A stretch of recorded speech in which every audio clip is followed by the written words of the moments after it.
Welcome to the Produce Moms Podcast, where we believe there is a produce mom in all of us. I'm Lori Taylor, founder and CEO of the Produce Moms. For 10 years, I sold fresh produce to over 300 grocery stores in the U.S. And today, my team and I are fully focused on inspiring people to eat more fruits and vegetables. This show is just one of the ways that we hope to inspire you and your family to eat more produce and live a better life. If you like what you're hearing on the podcast, join our community of almost 40,000 in all 50 states and over 30 countries by visiting theproducemoms.com/subscribe. And be sure to subscribe and leave us a review on iTunes. Thanks for being here. Enjoy today's show. Welcome back to the Produce Moms Podcast. I'm Sarah Fry from Fry Farms, and as a farmer, I personally know the challenges that come from life in the farming industry. Our company supports being healthy in body and mind. On this episode, listen to Marshal Sewell, a fifth-generation agriculturist and mental health advocate, as he discusses farm stress and mental well-being. I hope that it will encourage you to mind your melon. Hello, everybody. And I just absolutely love coming to you on days outside of Wednesday, because what that means is we've got a really special edition, and we are kicking off a wonderful series, Mind Your Melon.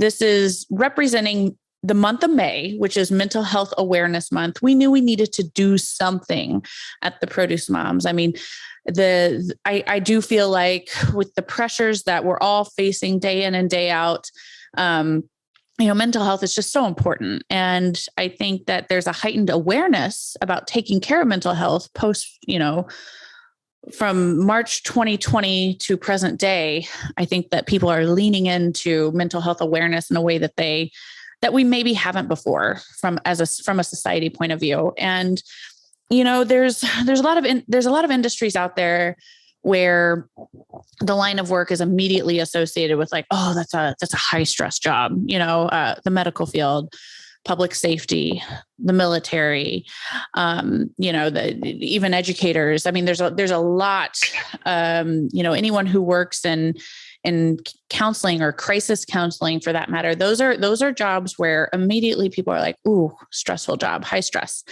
As we were talking with some of our partners and colleagues in the industry, looking at the month of May, knowing that it's mental health awareness, on the heels of the great work we did with Nature Right Farms to celebrate Women's History Month, we wanted to do the same type of thing. So we're kicking off a really cool series, and I hope that you enjoy it. I hope you get a lot out of it. We've gathered some great, brilliant leaders from the produce industry, and you're going to hear from them today and in the Fridays to come in honor of Mental Health Awareness Month. And our first guest today, we are welcoming Marshal Sewell. We're actually welcoming him back to the show. He joined me in one of our live episodes. He and I attended the Western Growers meeting together earlier this year. And oh my goodness, this man, he is brilliant. Fifth generation family farmer out of Plant City, Florida. And today he serves as the strategic accounts manager for Bayer U.S. vegetable business. So with that, Marshal, welcome back to the Produce Moms Podcast. We are really glad you're here, and it's going to be a great and powerful discussion about mental health. Thank you so much, Lori. I'm afraid you might have oversold me on the introduction a little bit, but it sounds really nice. But no, thank you so much for having me back in the whole mental health concept. You nailed it in that intro. It is a prevalent topic right now across so many industries and walks of life, and it's something that, both in and out of the farming community, it's something I'm very passionate about, and I appreciate the opportunity to spend this month and work with you on your platform to help raise some awareness and just talk mental health and mental well-being in general. So thank you. Oh, of course. Thank you. So, we gotta dive right in. I mean, you mentioned that and first of all, I wasn't too complimentary in those remarks. You're a superstar, and I hope that, and I know it'll show through on this episode, and I hope more people have the pleasure of attending events with you the way I did. I mean, Marshal he's a class act and really committed to raising the bar amongst all around him. I mean, at Western Growers, I kind of felt like a fish out of water, because a lot of what they're talking about there is very much the on the farm, issues that our industry is collectively facing and trying to tackle. And, those of you who follow along, that I've never farmed a day in my life. I have the privilege of supporting and representing many amazing farmers and farming brands with the work we do at TPM. But Marshall, 5th generation family farmer, he was able to kind of help raise me up and educate me as and some peer mentoring at that event. So this is, Marshall, lean into, as I mentioned in my remarks, lean into your brilliance, man, because you've got it. But all right. So you obviously agree with what I said. Farming, you know it, you've lived it, your whole family, it's in your blood. It's how your family, it's probably like the biggest pinnacle thing within your family culture is farming. But I think people overlook how high stress the farming industry can be. It's partly just based on our food system. I think what is the running statistic now? The average consumer is roughly 2 to 3 generations removed from the family farm or from food production. So I admire what you do, Lori, just in terms of trying to make sure and connect people with their food, help them better understand the process. And that's why when some of my colleagues and I were really thinking about the month of May and raising some awareness for farm stress and mental health awareness, you just stood out as somebody who could potentially collaborate and help do so, because I really respect what you're doing to, as I said, connect consumers and help them understand the origins of the food that's ending up on their plate or on their tables.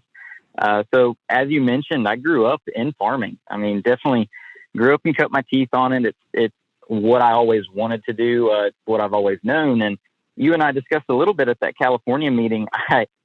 I grew up just expecting that I would probably go to school and get a degree or what have you and come back home and just continue farming. But if it's okay with you, I'll kind of jump right into a little bit of my story and how I got into farm stress. And we can sort of go into the details of it and just raise some general awareness for it, if that's all right with you.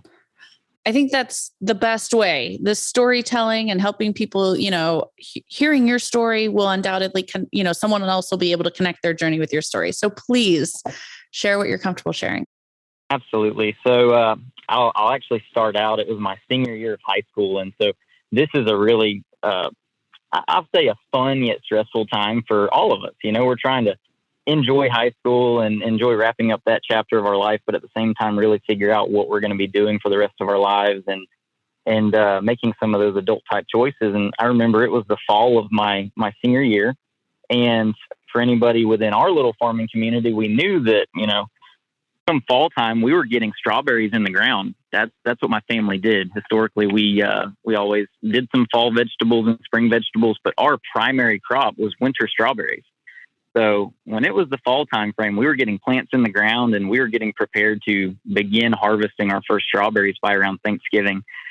So this was early November of my senior year. And I don't want to go into too much detail and burn up too much time, but for lack of a better way to put it, we found out that as we were getting closer and closer to expecting our first harvest, we started seeing some issues in the local berry community with the plant quality.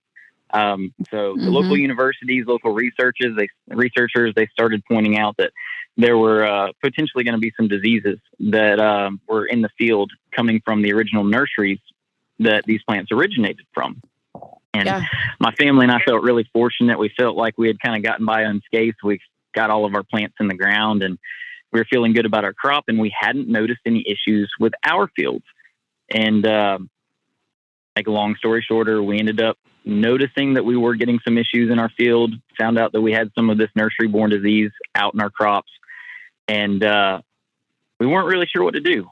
And I think that can actually resonate with a lot of people listening, no matter what walk of life you're in, whether you're farming or you are self-employed, own your own business, or, you get hit with those situations sometimes where you're just floored and you don't really know what to do. And there my family was, 5th generation operation, sitting here just looking out at a crop that was now ridden with disease.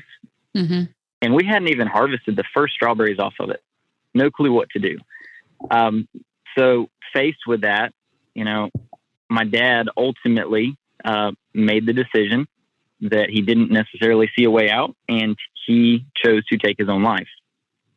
So that was sort of my indoctrination into mental health. So as a high school student, I lost my dad to farm-related suicide. Right. And I've had a lot of years now to think back on that. And I attribute a lot of what I've gathered and what I've gained coming through that from family support and, industry support from other people. And it's really set me on this path to think a lot about stress within the farming community, but even just the bigger picture of, my family and I getting through something like that, moving forward and adopting performance style mindsets and trying to just overcome an obstacle or a challenge like that. And so ultimately, just really understanding just all the farm related stress that we were dealing with and trying to identify ways that we could potentially overcome them at the time. And it set me on sort of, I'll call it this journey where I've been trying to figure out just my own views and my own perspective on how we both at a farm level can be managing risk and mitigating for stress in difficult times. But then also, what can we be doing more proactively, even outside of the farming community, just in general day-to-day life, to better prepare ourselves to, take on challenging times and to get through them. And Lori, you had alluded to the idea of everything we've gone through just over the past few years with COVID. And I'll kind of go back to that chapter. I spent years thinking about what my family had gone through and thinking about stress management, different tactics. And I hadn't really done much to apply them outside of my own life and my own home. But then around 2019 or so,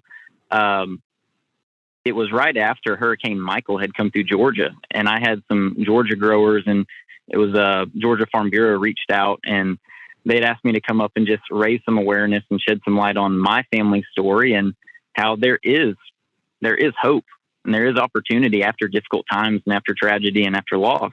Right. And went up there and I spoke, and that sort of was one of the catalysts for doing some more of this advocacy. And then with COVID, we got into the COVID chapter of life, and it seemed like all of the stressful factors of our day-to-day life, we doubled down on. Yep. We suddenly were, confined to our homes. Mm-hmm. We were watching TV, binge watching. We were mindlessly scrolling on phones. We weren't actually getting out in the sunshine. We weren't interacting with people, and just so many ways that we were really, like I said, doubling down on these stress factors in our lives. And so that's just a little bit of a background on what my family went through, and sort of brings about this conversation with you today. Yeah. I mean, it's a brave conversation to have, thank you for sharing your story.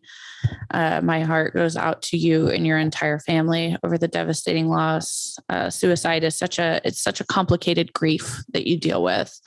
And, for any of our listeners that are with us that have endured it within your own family unit, just our thoughts and our prayers and our love is with you. So, in a way, this entire series is for people that have experienced that tragic side of mental health. It's also for the people that have, and we're hoping that these great stories will help people, come to terms with some ideas on how they can better position themselves. To your point, Marshall, I mean, that being a professional passion of yours, a professional passion and objective for your employer. Those are all things that do, working to help mitigate risk is also a way to mitigate on the farm risk, is also a way to mitigate the on the farm mental health issues and the mental health issues that our industry faces day in and day out. This is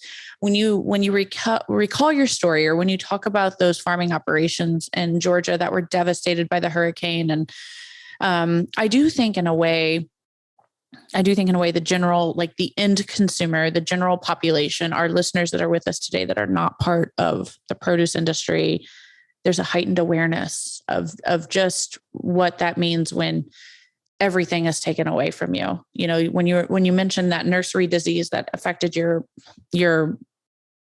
crop, help people understand the magnitude of what that means. Like, let's talk about Talk about what leads to that insurmountable level of stress when something like that happens. First of all, the disease, it's just a regularly occurring contagion. There's those things happen, right? Yeah. So it's a risk that goes along with farming, dealing with Right. those challenges like that. But in regard to just farm stress specifically, I'll say,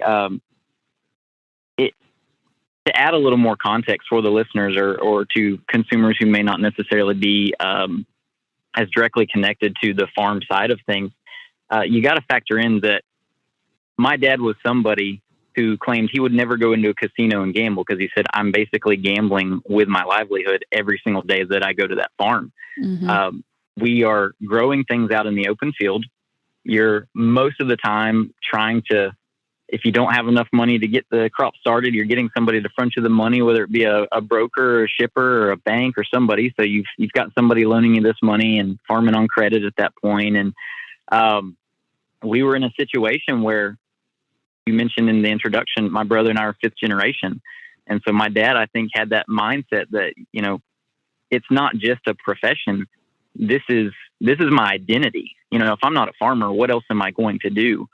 And so he was thinking about that, thinking about the longevity of his multi-generational farm operation and all these things that he needed to do to try and keep this business or keep this family operation running potentially in perpetuity, which is a difficult task. So yes, diseases, environmental constraints, and those things, they are part of the day-to-day challenge of farming. But I think within the farming community, we would consider it a cumulative stress. It's very similar. I've spoken to people in law enforcement. I've spoken to people in military and Navy SEALs, and we talk about cumulative stress. And that's where they say, you put a rubber band around your wrist, you pop it a couple times. Okay. It's annoying, but it doesn't really bother you. If you keep popping it and popping it and popping it, and it just goes on and on and on and doesn't stop, and it's constant, and you don't do anything to actually deal with it, it's going to drive you nuts. And that's sort of a watered down concept of cumulative stress. Well, similar with farming. Well, we have rain when we weren't expecting it, or we need rain and we don't get it, or it's too hot, or it's too cold, or we have this disease in the field. And it's just all of these things over and over. And it's almost like you don't really take the time to stop and recharge once you get through one, because you're rolling right into the next difficult issue. Well, and I think people talk about, Marshall, as you say that, rolling right into the next issue, people talk about jobs and they talk about like the key to mental health is practicing the pause, stepping away, taking time off. I don't know a farmer who takes time off. Like really? Hardly any. And that's why it has been an uphill battle to try and raise awareness for farm stress. And I don't want to say an uphill battle because we have so much support industry wide right now and community wide. Sure. But it is difficult. It's very difficult talking to a very grassroots traditional group of people who historically you don't do those things. You don't stop and address your feelings. You don't, that's automatically what people associate it with when we bring up mental well-being or mental health. It's like, I'm not going to talk about my feelings. I'm not. Or the common misconception got crops is to harvest. Right. I mean, it's exactly. It is the ultimate 24/7 industry is what I've learned. I mean, it really is. And there are so many things that make it a vulnerable industry where you can be the best farmer in the world, but one frost, one disease, it can change the entire trajectory of your harvest. Absolutely. And then you find yourself in a hole trying to dig out. And I think that's where we were that season. It was just a lot of compounding things. There were a lot of stressors going on, environmental stressors, financial stressors, all those different things. And that particular disease-related issue happened in the field. And, for a lot of people, they ask, well, didn't you have crop insurance? Isn't there something that you could have potentially applied to the field, some sort of crop protection product, or couldn't you have replanted? There were a lot of, ifs or what ifs or could you have, but realistically, none of those really made sense. Mm-hmm. They weren't really feasible, given that scenario and at that time. And I won't necessarily go into detail as to why they didn't make sense, but we explored those options and think that my dad was just faced with a situation where ultimately he didn't see a way out and didn't see a way to keep the farm operating and running. without just a huge loss or bankruptcy or losing it all. Yeah. And that's one of the big sticking points I always talk about whenever I speak and talk to different groups, is that, you know, in hindsight, I would have rather had a dad who wasn't a farmer, or, you know, who stepped away from farming, than to have lost my dad in the way that I did. Sure. And so I really try to advocate for that with a lot of these farmers and people who don't want to talk about their feelings and stuff, that, you know. Well, and it's a family oriented industry. I mean, this is the most family oriented industry, I say, in the world. I mean, name another industry where it's commonplace to have your operation be 5th generation family owned and operated. I can't think of one other than farming. I agree. I agree. So despite it is the ultimate family oriented industry, but yet these farm stresses and pressure, I mean, to your point, your story is so powerful, Marshall, because it is, it helps people understand, you know, if we are the family oriented industry that we say we are, we have to do a better job about talking freely, openly, and honestly about the mental health pressures of this industry. And I do believe that we're starting to gain some traction, and it's garnering interest. And agree.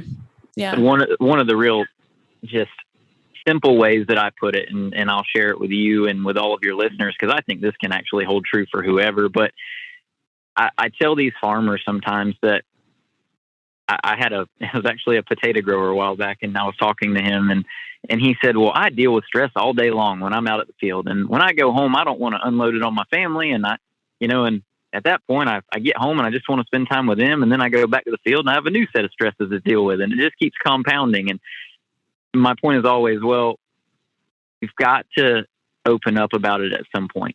You know, whether it is with your family or with somebody else, you've got to address it at some point. And I liken it to this. They're not going to go and spend hundreds of thousands of dollars on a new piece of equipment or a new John Deere tractor or what have you, and not do the routine maintenance, because they know good and well that if they don't, the tractor is going to end up breaking down or shutting down. Right. And then they don't want to deal with that downtime. What is the difference between that piece of equipment and our bodies and our minds, which are arguably the most valuable resource or piece of equipment at that operation? Whether you're a farmer or not, I'll say the same thing. We've got to do the routine maintenance. And that's sort of how I got on this whole concept and idea of what proactive life choices can we be making, rather than waiting for that breakdown or waiting to, you know, be in a bad spot and want some sort of a quick, easy button fix.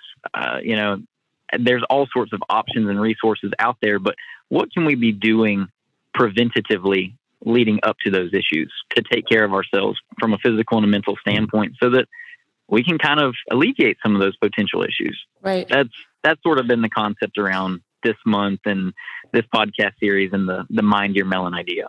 Yeah. And I love it. And I do think that those, you know, I think that what does that look like? I think it's like most things, it's very customized to each individual's needs. Right. But there are some marquee blanket statements that, you know, certainly help. Like, and it comes back to the same, most of the mood boosting and lifestyle boosting strategies, which include healthy diet, you know, movement daily, you know, probably some quiet or downtime. I don't know. I'd love to hear what you have to say about it, but those are 3 that I kind of try to live by in my life. Like if I find myself down in the dumps, I'm like, okay, am I eating enough like fresh food, healthy food? Am I drinking, you know, enough water?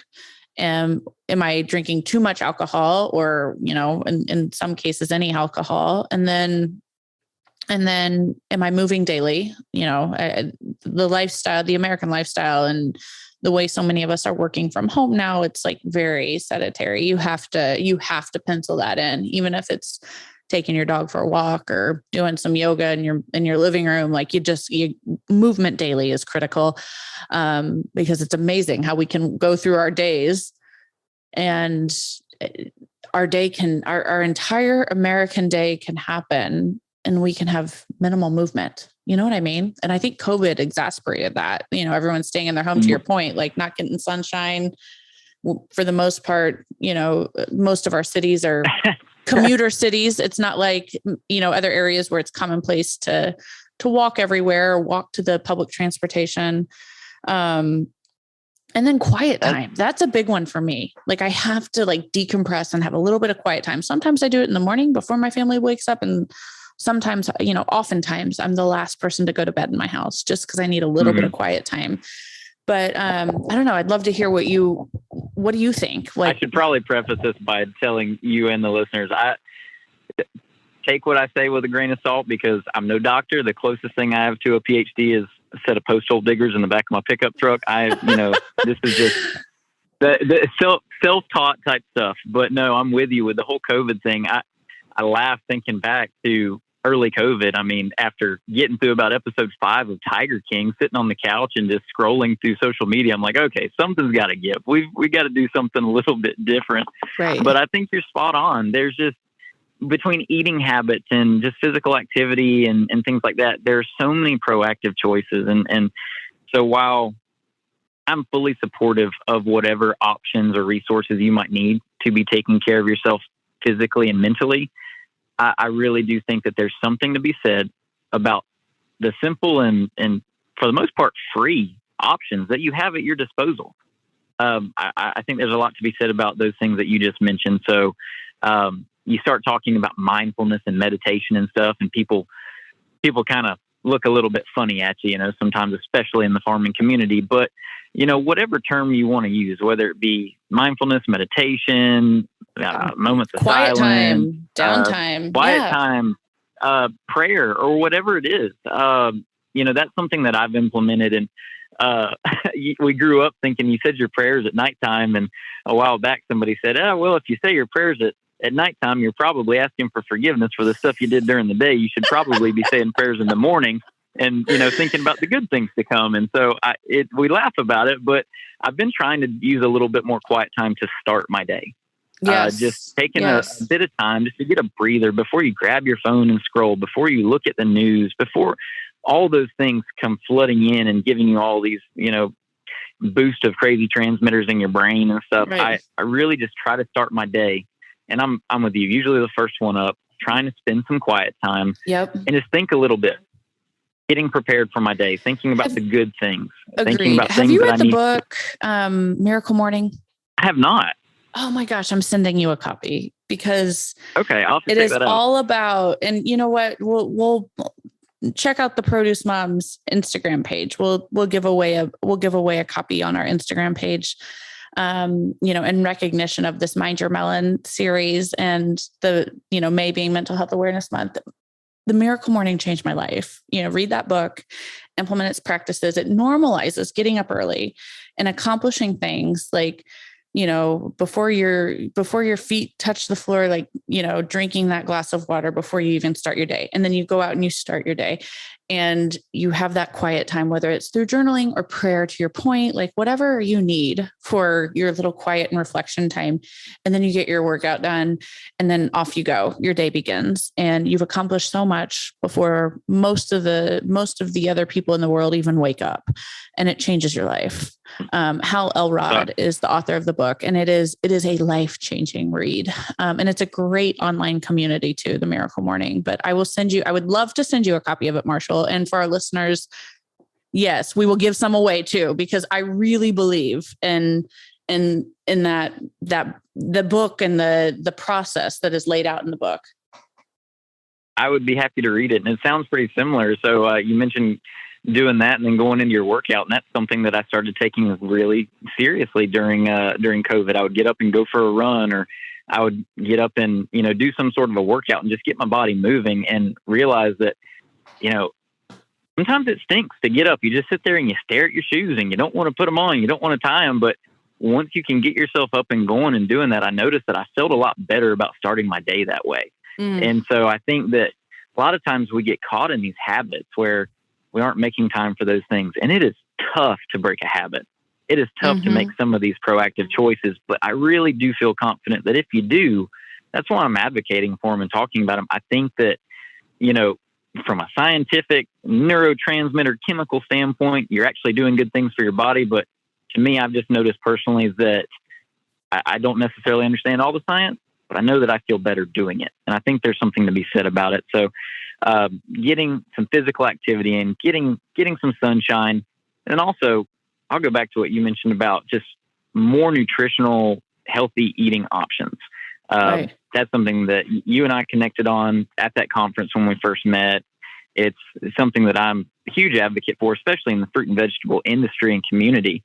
I think that there's something to be said about, making sure that you incorporate, and I'm not saying that you have to follow a specific diet or anything, but just trying to make some more mindful choices about what you're putting in your body, trying to, add in some more healthy type options. And I think we're going to have, for the rest of the series, some interesting speakers coming on who can shed a whole lot more light on those subjects.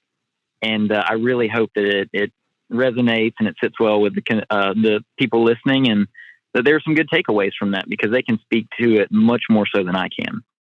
And as we speak, Marshall, about great books, the farmer, Sarah Fry, who helped kind of kick this off with her opening remarks. Oh my goodness. She has an incredible book, The Growing Season, and it is a memoir style book. It talks a lot about her perseverance on the farm, and I highly recommend that as well. So I'll tell you what, we got to give away both of them, right, on the Instagram page. So hop on over to the Produce Moms Instagram, and we'll be giving away both the Miracle Morning and Sarah Fry's The Growing Season, 2 phenomenal reads. Marshall, have you read that one? I hope. Yeah, and I like it. The you get a book concept. I like this. No, I think it'd be great. I think it'd be great for the listeners to check that one out, because, you're listening to my story about my experience with stress at the farm level. Sarah can give some excellent commentary around the inherent stress, the inherent risk, and what it actually takes to keep an operation within the farming community running. Oh, Marshall, this is just going to be the best little mini series. I hope that you all can join us for the upcoming Fridays as we continue Mind Your Melon. And Marshall, in addition to these phenomenal doctors that will be joining this series, we also have some phenomenal farmers. Today, we certainly, Sarah Fry kicked off this episode. And like I mentioned, she's, the author of The Growing Season, but beyond that, she is an incredible farmer. She hailed as America's pumpkin queen. She's also, if you've ate a watermelon, there's a good chance that you've ate one of the ones she's grown over the years. Farms in several different states, and wow, what an icon she is for all of us, but especially the women in the produce and ag communities. She has just broken down many barriers and undoubtedly faced so much mental health pressure and stress in her incredible, valiant journey. So, Marshall, tell us a little bit more about the farmers that are involved with Mind Your Melon. For sure. So, I think that's a great segue in talking about just the grower involvement here. Laura, I've been humbled by the amount of people that, as I have kind of opened up and been a little more active in sharing my family story and trying to raise some awareness on such a sensitive subject, I've had these people that, you get some funny looks from some, but I've also had so many that have said, this is spot on. This hits home. How can we be more involved? And so I'm really involved in the watermelon segment of the industry. I do a lot with that in my current role. And that's one thing about my role with Bear Crop Science. It's given me the chance to go from hometown Plant City, Florida strawberry community, and I'm now working with fruit and vegetable operations, up and down the supply chain across the United States. And I've really seen this whole concept of farm stress at so many different levels and taking so many different forms. So whenever we were first kind of concocting this idea for this series, I thought about some of those accounts and some of those growers who have said, how can we get involved? So you'll hear from Sarah, you'll hear from Melon One, you'll hear from these different accounts of people who wanted to try and participate and show some sort of support because they get it. And whether it be the Fries, whether it be, Rachel at Melon One, whether it be Brian at Southern Corporate Packers, you're going to hear from people who this is a topic that hits home for them and they wanted to help in some way in terms of addressing it. So I appreciate them for wanting to be supportive and providing those intros. Well, Marshall, I think that's a wrap for episode 1 of Mind Your Melon. What an incredible episode. Thank you so much for sharing your story and being with us. And like all of our episodes here at the Produce Moms podcast, I welcome you for closing remarks and the last goodbye to our audience.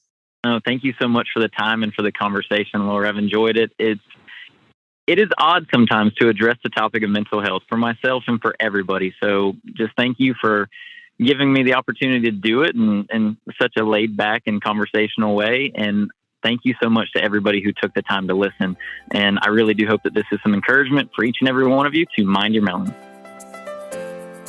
Thanks for joining us on this episode of the Produce Moms podcast. If you or someone you know would like to be a featured guest, just send an email to Lori@theproducemoms.com. We know there is a produce mom in you because there's a produce mom in all of us. Join our community on Facebook and all social platforms. Help us change the way America eats. Thanks again for listening, and we'll see you next time.